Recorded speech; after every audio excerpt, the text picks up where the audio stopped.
guys, welcome back. My name is Nathan and today I'm going to be discussing 5 young NHL players finally living up to the hype.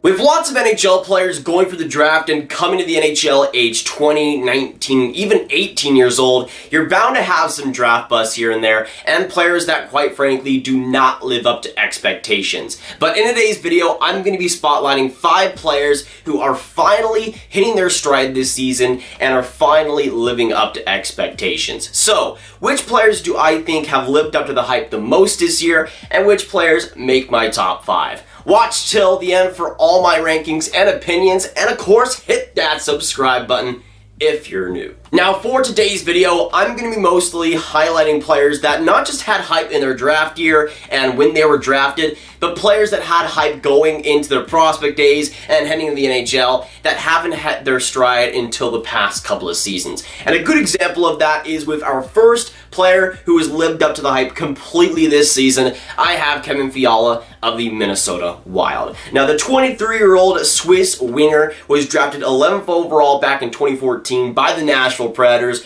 one of the top picks throughout that year, and although he's shown some serious talent in the NHL so far, this is the year that he's finally broken out when it comes to skill and getting the luck on his side. Now, Kevin Fiala's career has kind of been a topsy-turvy roller coaster ride until this season, but before that, it was kind of weird. Now, he started back in the 2017 season with the Preds, got 11 goals, 16 points in 54 games. Then the next season, you would see him kind of break out a little bit with Nashville, getting 48 points in 80 games. And then last year was the year that it kind of went all crazy. He was doing pretty well heading into the trade deadline with 32 points in 64 games. But of course, that's where the one-for-one trade happened. Mikael Granlund went to the Nashville Predators in exchange for Kevin Fiala. And last year of Minnesota in 19 games, he got only 7 points. Still fairly decent, but it just wasn't the same production that he had with the Preds. So personally, coming into this season, I really didn't expect too much on Fiala's end,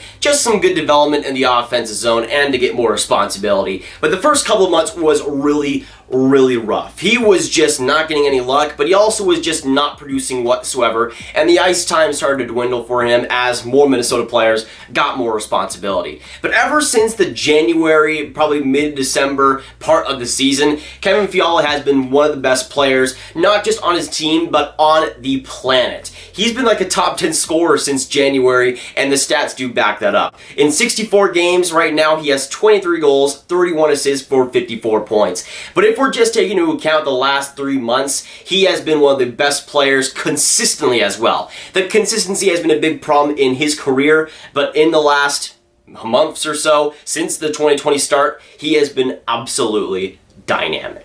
And with the Minnesota Wild now looking in a pretty good spot, potentially as a playoff team, Kevin Fiala is one of the main reasons of that. And this is the player that the Nashville Predators envisioned when they drafted him 11th overall back in 2014. A Swiss player who can absolutely dominate the ice offensively, and that's what Kevin Fiala has been doing since the start of January. Has been absolutely amazing and one of the MVPs for Minnesota. And now going on to my second young NHLer that is living up to the hype this season, I have Tony DeAngelo of the New York Rangers. Now, DeAngelo had a pretty solid year last year, but had a couple of injuries and didn't play the full season. Now DeAngelo has been healthy for the most part and is experiencing a breakout year, being one of the top defensemen in scoring, being above 50 points, and being one of the main reasons why the New York Rangers are in a playoff hunt right now. And even though Tony DeAngelo did have the talent, there was some concerns if he would actually turn into that type of player. He was drafted 19th overall by the Tampa Bay Lightning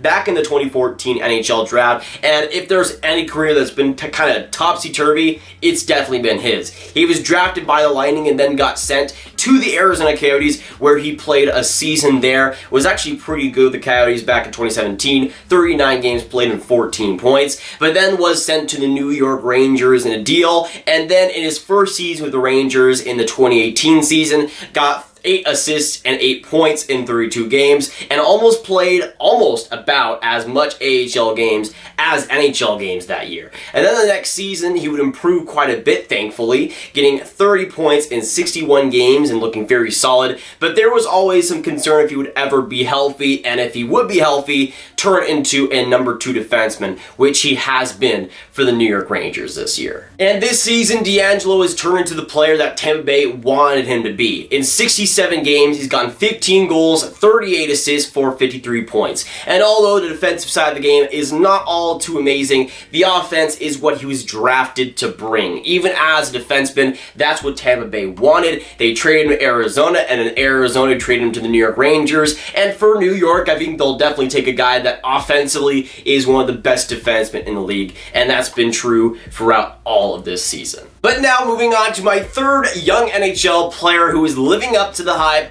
I'm going to go with Edmonton Oilers forward Kailer Yamamoto. Now, the 21-year-old American winger has been absolutely great this year for the Edmonton Oilers. The first call-up he had, he was solid, but he got called up a second time, and now guys like Leon Draisaitl, Alex Chiasson, and the forward group on Edmonton has been seriously underrated and seriously productive. Now, the 22nd overall pick back in the 2017 NHL draft is having himself a very solid year. In 26 games this year, the Edmonton Oilers has gotten 11 goals, 14 assists for 25 points. He's almost a point per game and was a point per game just a few days ago. Yamamoto is a guy that I personally have been a big fan of for a very long time. Going back to when he was drafted, I loved him in his draft year. But the last couple of years, I did expect more. I saw that he could have been a guy with McDavid as soon as a year ago, and he was solid a year ago, but also he's proved some big worth this year and has been a lot better.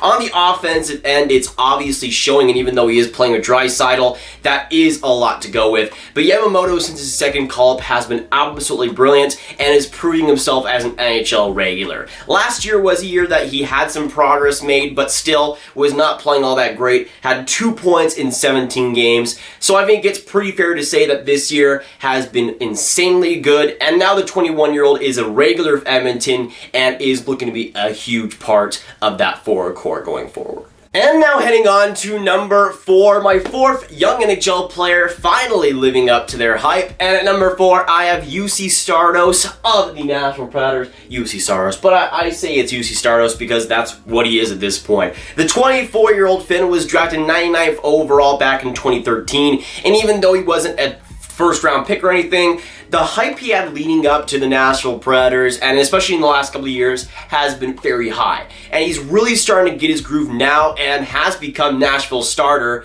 now replacing Pekka Rinne. And it looks like Saros is finally taking on that starter role full time. And although Pekka Rinne has not been all that great, one of the main reasons why Saros is getting that ice time is because he has been great, especially recently. Finally hitting the 40-game plateau with a .270 goals against average and a .914 save percentage, having a .915 save percentage the year before that, then a .925, and then a .923. But now he's finally over the 40-game plateau, and a pretty good sample size too. Now, I remember specifically making a video about a year ago, right before the season started, explaining I think it was 10 different hot takes for this upcoming year. And I remember specifically, one of those hot takes was that Juuse Saros was going to get more games played and would become the Nashville Predators starter. And it was not looking all too great earlier this year because he was not playing amazing, but now he is finally getting that form and right now is finally living up to his hype. And before I get into my fifth and final player living up to the hype in today's video, I wanted to mention 3 players that just missed this list that I do need to mention because they are living up to their hype. Starting with my first honorable mention, I have Denis Gurianov, who's hit the 20-goal plateau, a guy who was drafted in the top 15 by the Dallas Stars and is getting it done this year. Also, I have Robby Fabbri, who I personally liked for a while in St. Louis, even though I'm not a Blues fan whatsoever. He's a guy that has been very solid for Detroit, and offensively in the games he has played has been very good. And also Ryan Strome, another New York Ranger, who I think for most of this season has been helped a lot by Artemi Panarin, but at the same time is having a very good offensive year, and the production does speak for itself. So without further ado, we can now get into my fifth and final player that is living up to the hype this season, and especially when it comes to bust to great player ratio, this guy definitely is up there. I have Valeri Nichushkin of the Colorado Avalanche. Now, as a Dallas Stars fan, it really pains me that Valeri Nichushkin decides to become all good of a sudden, because now he's a Colorado Avalanche, and he admitted in the offseason that he was not trying his hardest with Dallas because he was not getting the ice time, and that is fair, but at the same time, this season for Nichushkin, being a 10th overall pick, he is finally living up to at least some of that potential. Now, Nichushkin turned 25 just a few days ago on March 4th, and if you want to talk about a player who is absolutely a late bloomer, Nichushkin is definitely that. With the Colorado Avalanche this season, he's gotten 64 games played, 13 goals, 14 assists for 27 points. And even though those point numbers are not absolutely amazing, that is insanely good compared to what he had last year. In 57 games with Dallas last year, he had 0 goals. 0! And now he has 13 on his name, and defensively has been absolutely amazing. When I watch Colorado, he is always putting in the work and is always doing his job, which is completely the opposite of what he was doing with the Dallas Stars. And even as a Dallas Stars fan, I do kind of, in the end, do like to see it, because he's a guy that has put in the work this offseason. You can obviously tell that. And when it comes to living up to the hype of a top 10 pick, Nichushkin is finally starting to get some success and is finally a good NHL player, which I did not expect to say a few years ago. But that'll be it for today, guys. Thanks so much for watching. If you guys did enjoy, make sure you hit that subscribe button, hit that like button, hit that notification bell if you haven't already. Comment down below your thoughts on my picks, what you agree and disagree with, and also let me know down in the comments who you think has lived up to the hype the most this season after experiencing some rough years before that. With this video, make sure you share this video as well. Get this ranking out there, boys. Get the inspirational stories out there too. And also click on this card right here to watch all of my prospect content right in one playlist. My name is Nathan, and I'll see you guys in the next video or stream. Goodbye.